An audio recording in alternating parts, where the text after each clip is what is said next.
गंजाम जिला सोरडा विज्ञापित परिषद पक्षर स्वायत्त शासन दिवस पालित होइछि। ए अवसर में जातीय पताका उत्तोलन करने पर विभिन्न महापुरुषों प्रतिमूर्ति में पुष्पमाल्य अर्पण करा जायथिला। यापर मुख्यमंत्री द्वारा वीडियो कॉन्फ्रेंसिंग रे सभा कार्य आयोजन होता। सोरडा विधायक नीलमणि बिशोई, परिषद अध्यक्ष शिवशंकर पंडा और कार्यनिर्वाही अधिकारी प्रफुल्ल कुमार विश्वाल समेत अन्य कर्मचारी सहयोग में सोरडा मेडिकल रे रोगी को फल बंटन करा जायथिला। एसहित परिषद आगे एक सभा कार्य अनुष्ठित होता। एथिरे विभिन्न स्कूल और कॉलेज छात्र छात्री को नहीं आयोजित होता विभिन्न प्रतियोगिता कृति पिलामानकु पुरस्कृत करा जायथिला।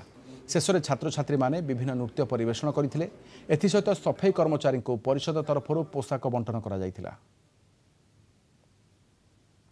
हम स्वायत्त शासन पालन करू सत आम चंद्रग्रहण पहुँचल सत कि आम पाखे पानी ना कि रास्ता ना फाइट पाखे भल दिन गोटे खाया ना कारण जो दिन यह सब संपूर्ण हो पार से आम स्वायत्त शासन को भले पालन कर आशा करुच्ची ओडिशार जनसाधारण एवं सोलह निर्वाचन जनसाधारण या ठीक हृदयंगम करने आवश्यक।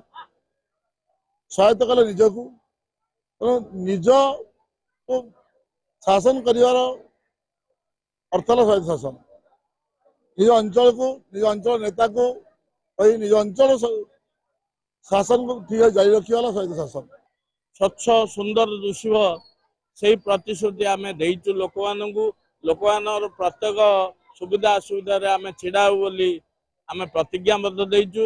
एपरी कार्यक्रम आज बहुत सुविधा रही 12टा आज जनसाधारण उद्देश्य आज प्रोग्राम होता। ये प्रोग्राम मानवर विधायक आमर विज्ञापन चेयरपर्सन भाइस चेयरपर्सन काउंसिलर समस्ते जोग देते बर्नाड़ परिवेश आम पालित करूँ। सोरडा विज्ञापित अंचल परिषद जो कार्यक्रम अनुष्ठित होता से विभिन्न प्रकार प्रतियोगिता होता है। आम वक्तव्य प्रतियोगिता भाग नहीं द्वितीय स्थान अधिकार सौभाग्य अर्जन कर निजक गर्वित मन करुँची।